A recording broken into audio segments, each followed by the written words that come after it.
Hello and welcome back to part 2 of the Introduction to Fingerpicking. My name is Adam Crossman. I'm a guitarist and composer from Canada. And in this lesson we're going to start to learn how to fingerpick in a musical context and starting to create musical passages with our left and right hand.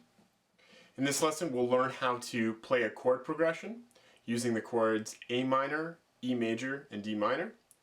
We're going to start integrating hammer-ons and pull-offs within our fingerpicking patterns. As well as at the end of the video, there'll be 8 finger-picking exercises and figures to follow along with free downloadable notation and tab in the description.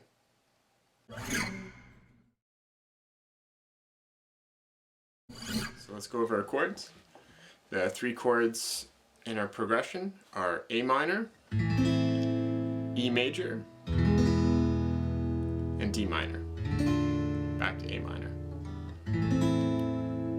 Okay, let's break down on how to fret those chords. The first chord is an A minor chord, so we're going to go index finger on the C note, which is the first fret, 2nd string. Then we take our middle finger and we place it on the E note, which is the 2nd fret, 4th string. Then we take our ring finger and place it on the A note, which is 2nd fret, 3rd string. So we get E, A, C, and high E. Strumming down from our open 5th string. We don't play the 6th string. Now, a helpful tip and hint is to make sure you have your first finger kind of hooked, like in that fashion, and you'll be able to kind of almost put a pencil in between that spacing so you can play the adjacent string. Like so. Otherwise, our index finger will mute that string and we'll get a muted high E. The next chord is an E major chord. So it's the same shape, just brought up to the adjacent string. So index, middle, and ring. And we bring it up to the next string up. Alright, and then the D minor chord, we're going to put our index on the F note, ring on the D, and middle on the A note, and we strum down from our open D. So we get D, A, high D, and then F.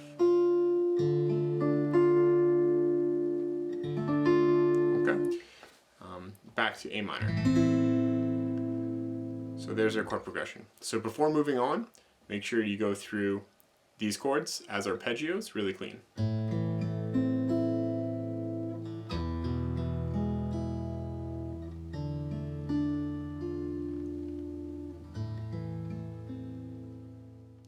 Next, we're simply going to rake down the strings with our thumb, hearing the clarity of each individual note.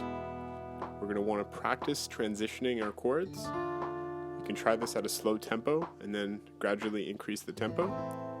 Next, we're again going to take our thumb and play each note as an arpeggio, hearing the clarity of each note. We're doing this to listen for any unwanted nuances, making sure each note can come through clearly. We may have to adjust our fingers or the pressure, but going really slow, hearing each note ring out.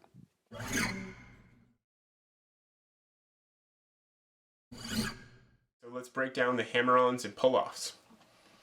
Within the hammer-ons and pull-offs, we're going to first learn a hammer-on from nowhere. What that means is we're going to produce the note with our thumb, playing open B note, and with our index finger, hammer on to the C. So we create the volume with our thumb and try to match that volume with our hammer-on from nowhere. So, like that. Okay, this is going to take some time. You're going to listen to the note and try to match the volume. You're going to want to push relatively, have a nice firm grip on the back of the neck. Then we're going to just learn a simple hammer-on, which is you're going to play a C note, and with your ring finger, you hammer to the D note. So you take your ring finger and create that motion. Alright, you want a nice, relatively firm grip on the back of the neck. create the volume, and hammer. Okay, so those are your hammer-ons. Now let's go into pull-offs. Okay, so same thing, we're going to pluck the B string, creating a C note, and release to create a pull-off. So we pluck, pull off. And the mechanic of that is taking your index finger and releasing down and out. Alright, you don't want to go too far down and extend past that string because you'll hit the other one. Okay, another pull off is similar to the hammer-on. We're going to go ring now on D and we pull off to the C note. So practice that and then we can integrate those into our chord shapes.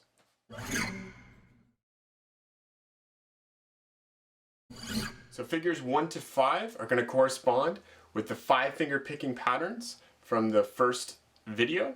This time though, we're going to designate our right hand thumb, so our P finger, to the root note of each chord. Okay? So for example, the A minor chord, we're going to designate our thumb to the root note, which is A. So our thumb is going to play an A note. For E major, our thumb is going to play an E. Okay, so the open 6th string. Same thing for D minor, our thumb is going to play open D. Alright, instead of always playing on the low E, we're going to start switching our thumb up and navigating those strings.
Thanks for watching. I hope you were able to learn something from this lesson. Once you feel comfortable with the mechanics of fingerpicking in this lesson, click the next video for part 3 of the Introduction to Fingerpicking instructional series, In part 3, we're going to apply everything we've learned into a piece of music. See you there.